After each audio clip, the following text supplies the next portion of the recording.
aham.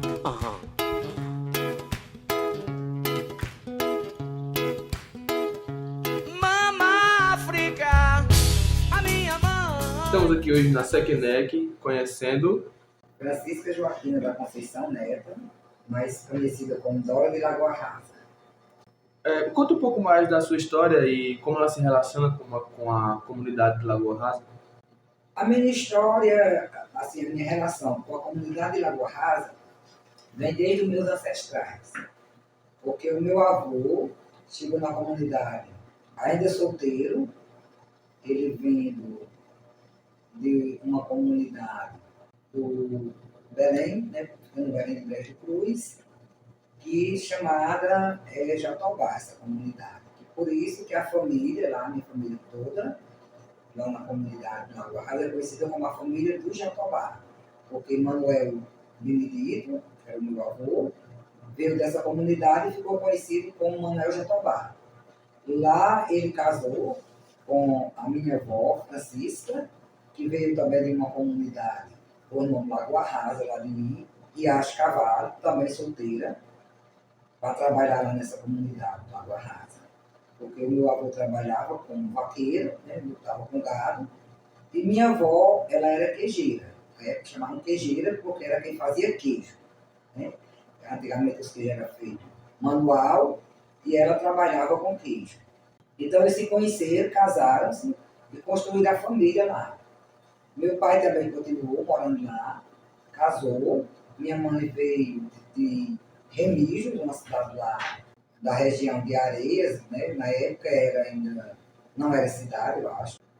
Construíram a família também deles lá, na comunidade. E hoje a gente ainda tem alguns que já saíram em busca de melhoria de vida, porque lá é uma comunidade difícil, tem dificuldade de água, a gente não tem propriedade, não tem onde plantar, depende de terceiros. E a maioria veio mais para a parte da cultura, né? Trabalhar com artesanato, com a arte e com a agricultura, que é a única fonte de renda que a gente tem na comunidade. E como foi o processo para fazer o registro na Fundação Palmares? Esse registro ele é feito através de estudos, né? Porque foi 2004, não lembro bem a data que foi criado o Brasil Quilombola. Através daí, entre tantas ações, né, que tem nesse programa do Brasil Quilombola, tinha essa ação de ser registrar as comunidades quilombolas, né, os quilombos.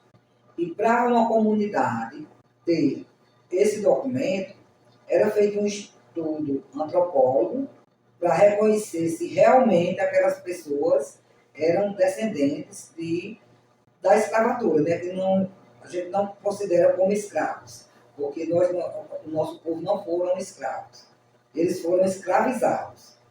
Então, tem toda uma história, toda uma estrutura, e lá a gente passou na primeira fase, né?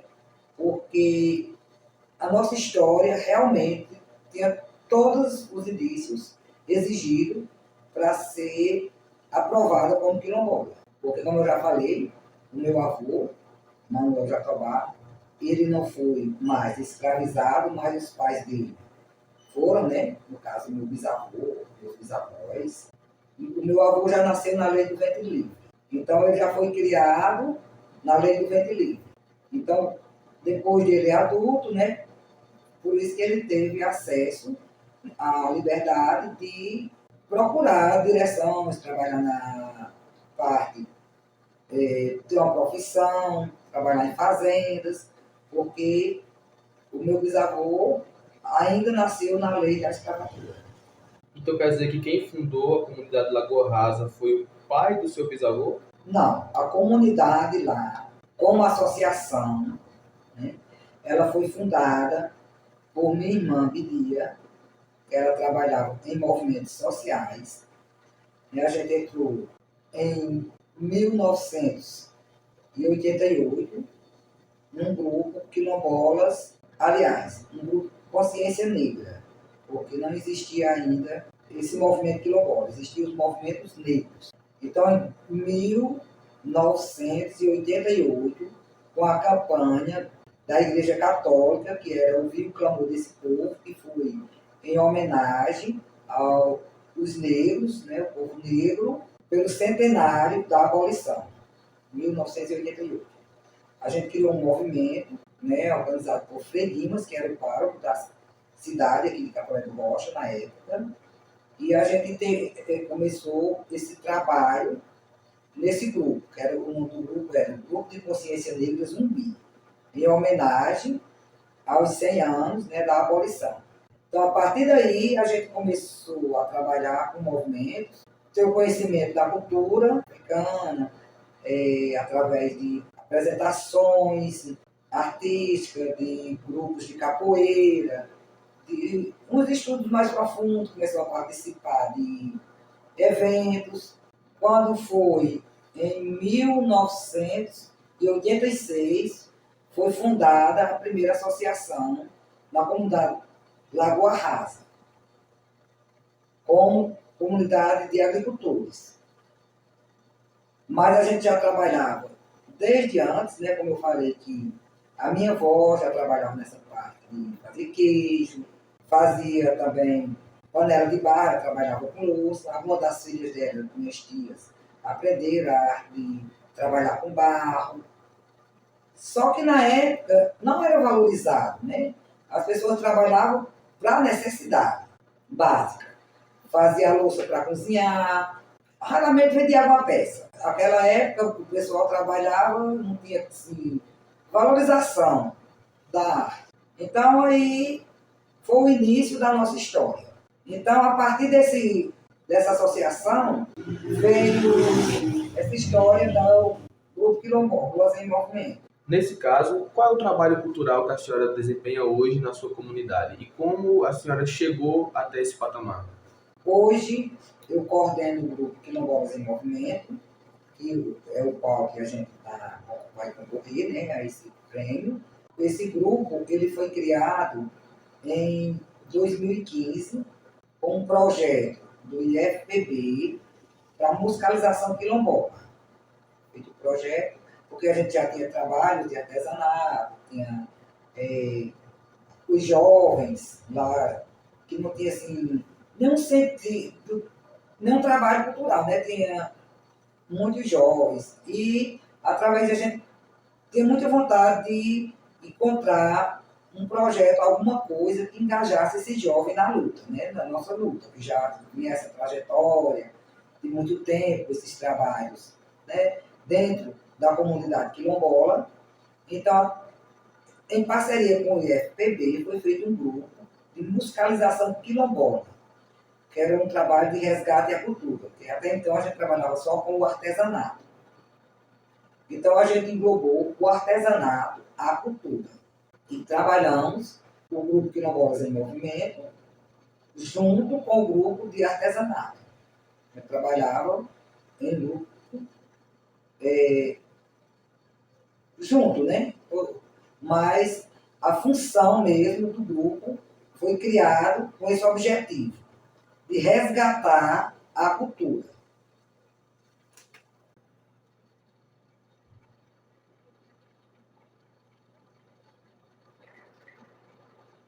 E quem são os personagens assim que a senhora pode destacar como mais marcantes e atuantes no grupo? Nós somos um grupo, na parte do artesanato, somos 18. Na parte do artesanato, que a gente trabalha junto, que mora na mesma comunidade e faz os trabalhos juntos. Mas o objetivo desse grupo, do Grupo Quilombolas em Movimento, não é só trabalhar a cultura e o artesanato. A gente também faz os trabalhos de extensão. A gente vai dar aula de crochê em outras comunidades, a gente faz palestra nas escolas, a gente leva o trabalho também para as escolas, porque o nosso objetivo, além de trabalhar e divulgar o artesanato e a cultura, é ajudar outras pessoas, despertar o interesse de algumas pessoas, porque muita gente tem a arte, mas não valoriza nem às vezes eles não sabem nem o valor que tem, né, aquela arte que eles produzem. A gente faz muito trabalho de conscientização, né, para as pessoas, a importância do trabalho artesanal. A gente vai nas feiras.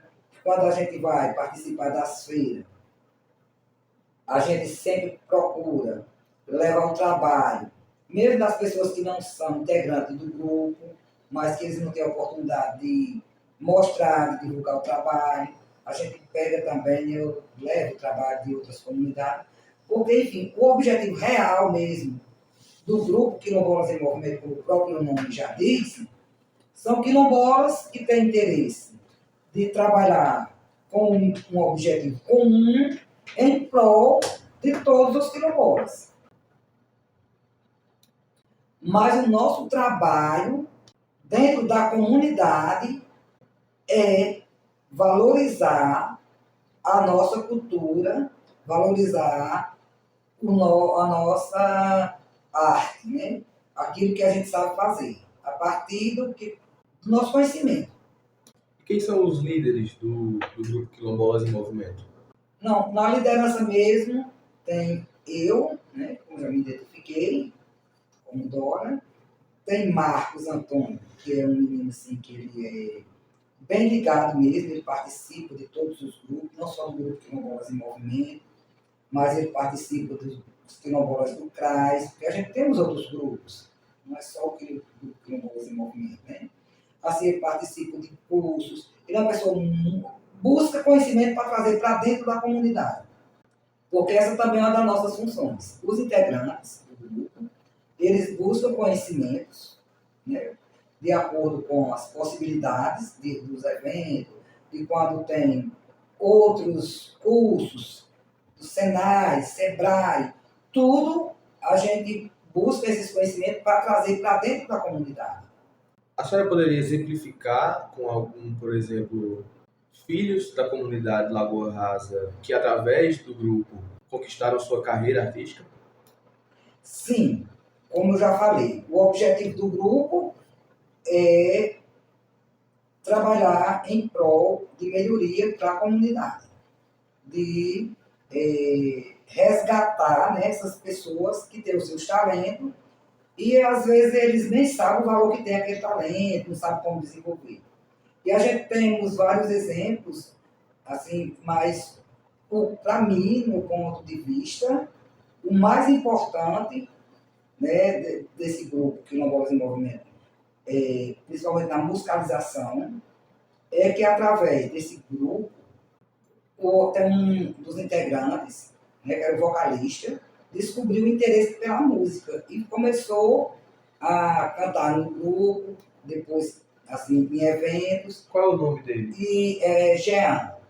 E hoje ele está fazendo faculdade de música em Mossoró. Outras pessoas que trabalham com boneca, como eu tenho Elisa, né, que é uma integrante do grupo, que ela faz bonecas de pano. E ela fazia pra gente quando era mais nova, né, as irmãs, que eram mais velhas, e fazia as bonecas de pano para brincar depois para nós, mais novos. E através desse grupo, né, a gente despertou nela que aquele trabalho dela tinha importância. Ela podia acrescentar, né, a renda dela vendendo as bonecas. O Joab, que desde criança, ele tinha assim, afeição por animais, por agricultura, coisas da terra, né, planta. E através do grupo, ele começou a despertar o interesse de trabalhar com coisas da agricultura, com animais. E foi aí onde ele descobriu a vocação para fazer o curso técnico na escola agrícola. E hoje, graças a Deus, ele já concluiu o curso, né, de técnico agrícola e está fazendo engenharia na própria escola do Cajueiro. Através dos trabalhos do grupo, onde a gente mostrando a nossa cultura, que os nossos ancestrais trabalhavam com a agricultura, a importância da agricultura, também despertou esse interesse dele trabalhar nessa área, né? Tem também, que a gente conhece, mas bem conhecido como Nego Chico, que já é um senhor hoje, trabalha lá, que ele fazia muito brinquedos quando muito mais novo. Ele sempre gostou de trabalhar com arte, fazer, criar, inventar. Em qualquer latinha de sardinha, litros de flan, ele fazia carrinho, fazia trator. E através do grupo, a gente começou com uma encomenda, né? Eu pedi para ele fazer de umas carrocinhas, né? Fazer a réplica de carroças para a gente levar para uma feira como mostrar a arte.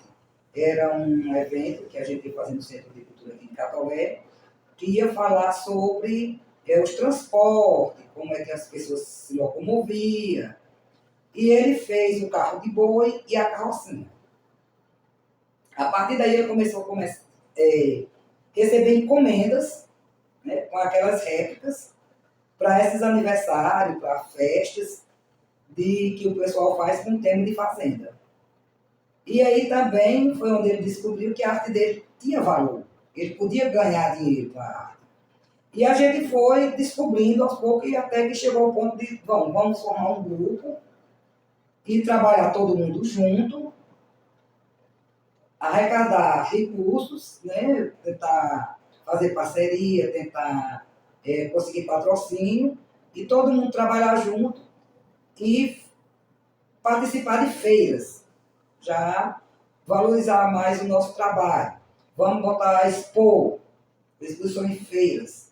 Começamos por Catolé, já trabalhamos, né, expandimos feira por várias cidades da Paraíba, com todo o material junto, né, com todas essas personagens, com todas essas pessoas, e tem muito mais integrante que faz a varanda, que faz o bico de pano de prato, que faz várias e várias peças, coxa de cama, muitas peças. Então, quando a gente juntou o grupo, musicalização, com a arte, né, com o resgate da nossa cultura, através da música, de apresentações, de palestras. Então, hoje, nós somos um grupo bem organizado, graças a Deus. Já temos muito trabalho, mudamos a mentalidade das pessoas, até mesmo para despertar o valor de ser negro, porque, como eu já citei anteriormente, Jean, ele era um menino assim que ele não gostava da cor, ele não se valorizava como pessoas negras.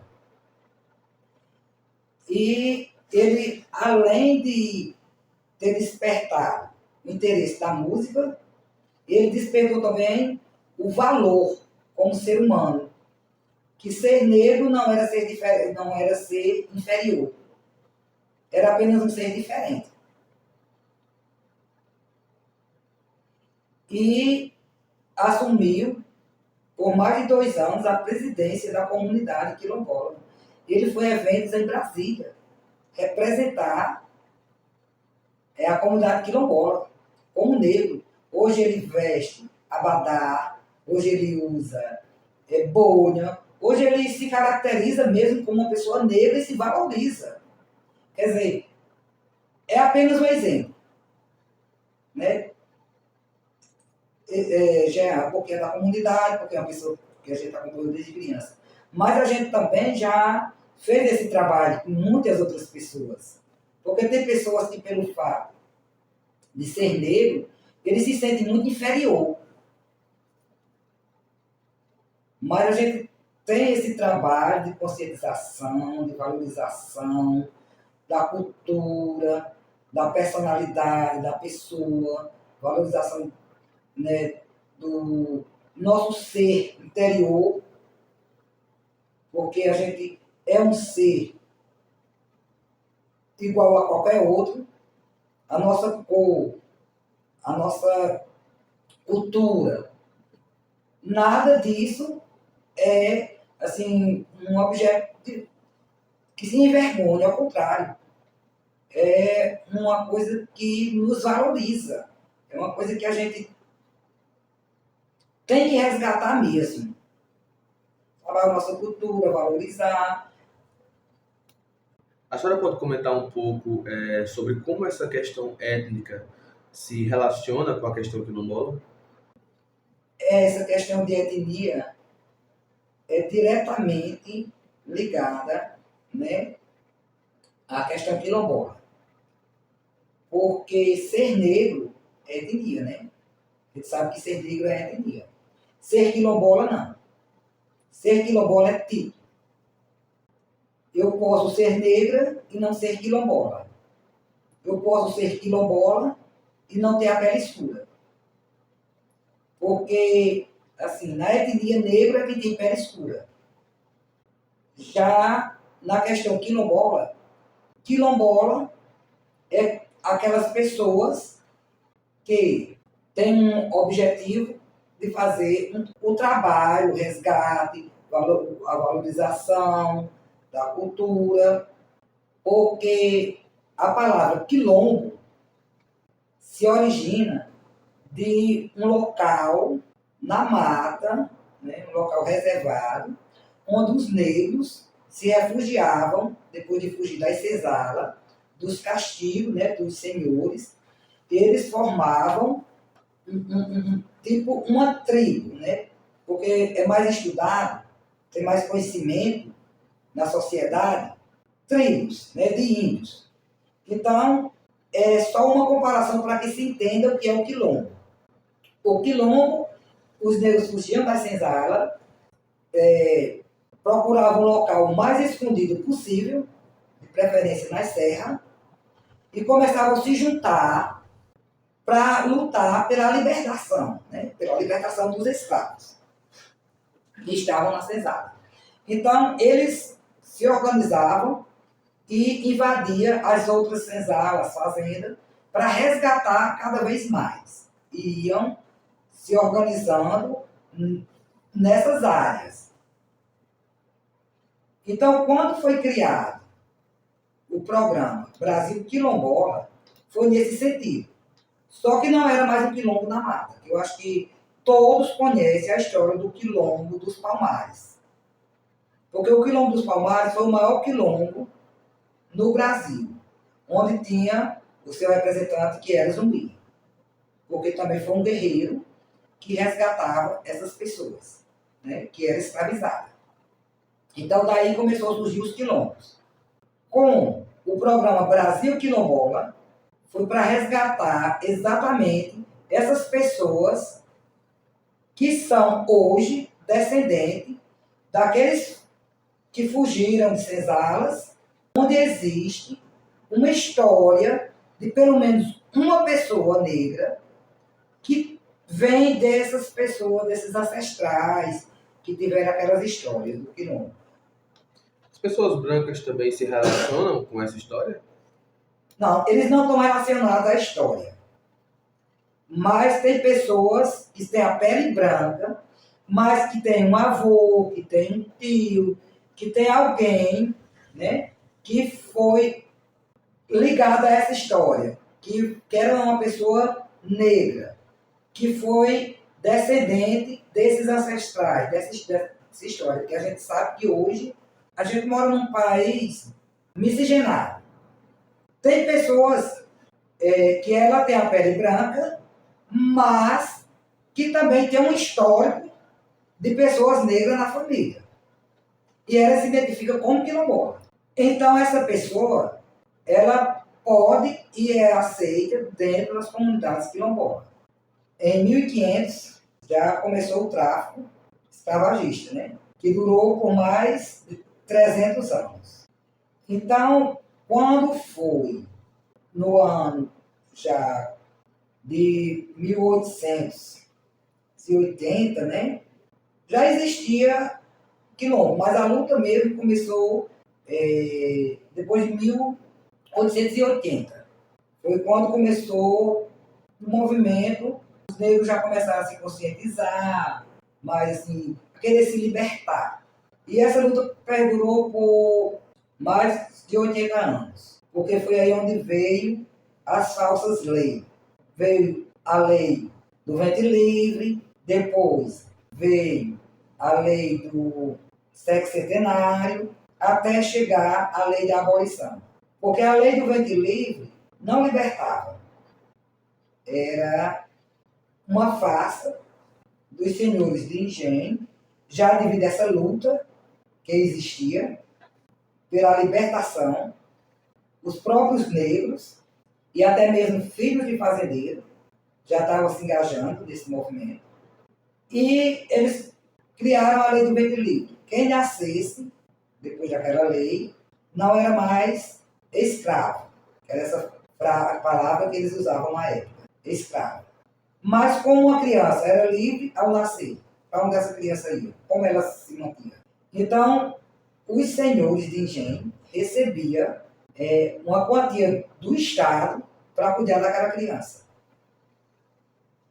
Que ao mesmo tempo ele não estava preso na senzala, mas estava preso na casa grande fazendo os trabalhos da casa grande. E o senhor da fazenda ainda recebia um ordenado por isso. Depois veio a lei do sexagenário. O senhor, depois de 60 anos, não tinha mais o que dar criado naquelas condições, que era escravizado, açoitado, passando fome, não tinha mais como trabalhar, não dava mais produção, então ele era descartado, jogado na rua. Onde gerou a discriminação até hoje, mais ainda para os negros. Aqueles que depois de fazer 18 anos, que não queriam mais ser sujeito aos mandados do patrão, eles saíam em busca de recursos, né, de sobrevivência. Inclusive, como eu falei anteriormente, o meu bisavô foi um deles, que atingiu a maioridade, segundo relatos da história. Essa senzala, onde os pais do meu bisavô eram escravizados, era na região do Caicó, aqui no Rio Grande do Norte, segundo histórias. Que essa fazenda Jatobá, que fica em Belém de Brejo do Cruz, Belém já é Paraíba, mas que é muito ligada àquela região de Caicó. E diz que, segundo ele, a história, além do meu bisavô, muitos outros negros dessa senzala, que já tinham nascido na lei do ventre livre, migraram para essa fazenda.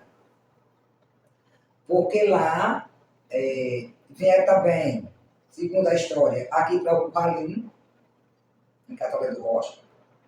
E sei que nesse percurso, até que o meu bisavô chegou em Lagoa Rasa. Mas voltando à história, eu só quis dar um exemplo assim. Quando está ligada essa história, a minha comunidade, a minha história, aos meus ancestrais. E a história do nosso grupo. Como está ligada ainda lá, relacionada àquelas, essa história de quilombo.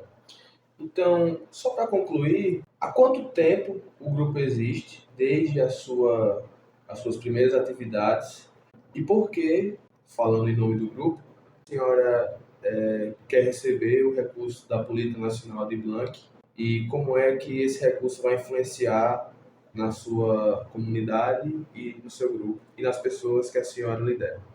Porque o nosso grupo ele não tem recursos financeiros, como eu já falei, toda a dificuldade da comunidade.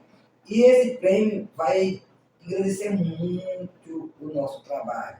A gente não tem transporte, a gente não tem parceria com empresas. Muitas vezes, para a gente fazer um evento, como vai ser demonstrado aí nas fotos, através de vídeo, a gente tem que estar fazendo campanha na cidade, em lojas, procurando pessoas que contribuam com carro, transporte que a gente não tem.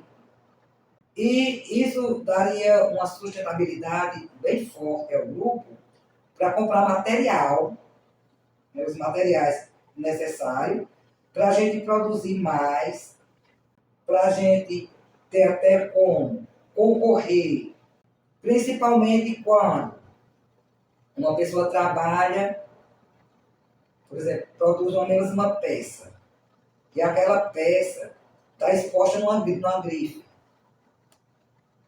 Como aqui existe muito trabalho de artesanato.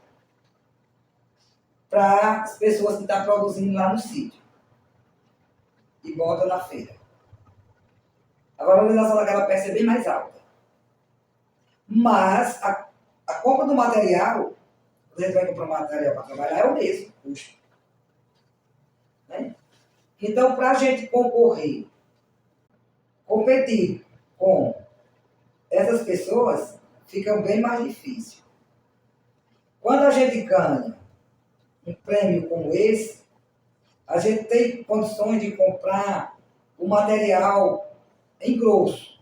O único projeto que a gente foi premiado como grupo foi em 2021, com essa mesma Lei Aldir Blanc, um valor, se não me engano, de R$ 2.000, onde já deu assim, um avanço muito grande no grupo. Porque quando a gente vai comprar o material, a gente tem que comprar no varejo, porque a gente não tem recurso. A gente vai comprar aquele material, fica bem mais caro quando você vai comprar uma quantia pequena. Quando você compra em grosso, você já vai ter um desconto. E isso ajuda muito no grupo, porque a nossa peça já vai sair pelo custo mais barato. Você tem até como vender mais, produzir mais, quando a gente compra mais material. A primeira coisa que a gente fez em grupo mesmo foi um evento que a gente fez em 2016 na comunidade Lagoa Rasa, que a gente trabalhou com o resgate da cultura. Trabalhou com artesanato e a música. Inclusive, tem um vídeo da música, tem foto do nosso trabalho. A gente trabalhou com brincadeiras de roda, argolinha em cavalo de pau, mostrando alguns objetos de brincadeira antigas, como o currupio e muitos outros. Também trabalhou com a boneca de pano, com material de madeira.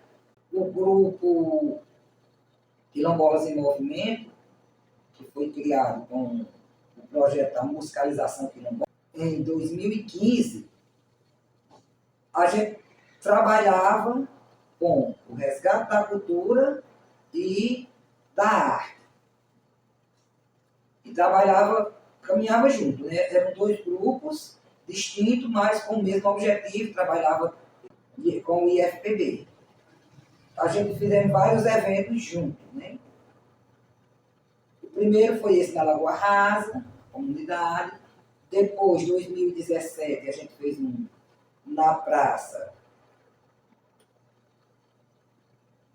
3 anos consecutivos, em parceria com a UFPB, com o IFPB e o CRAS, que é uma organização, uma secretaria do município.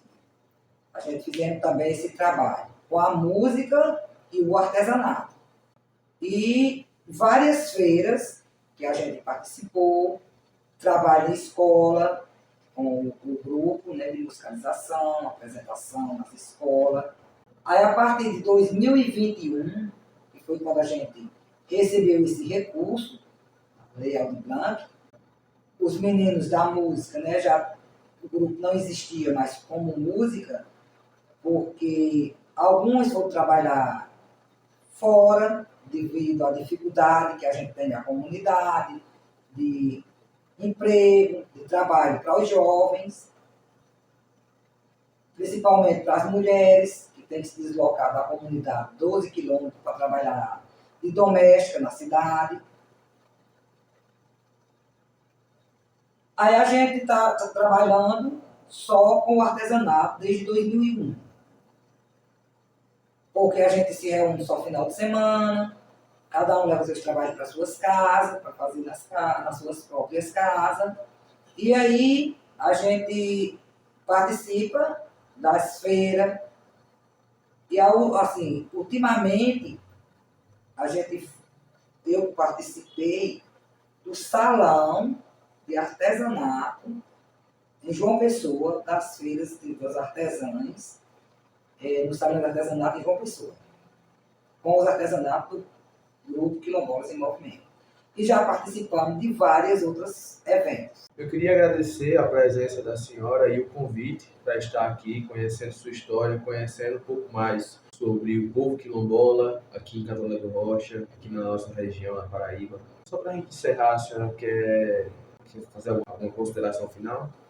Na minha trajetória, gosto para agradecer sim,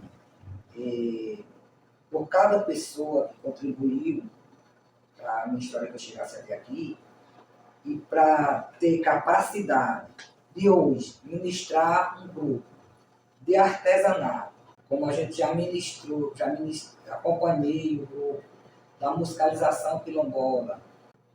A primeira pessoa que eu tinha que agradecer não está mais aqui, mas foi através do grupo de Consciência Negra Zumbi, que o pároco Frei Dimas deu essa oportunidade a gente, né, de começar o nosso trabalho como pessoas negras. Em que ano?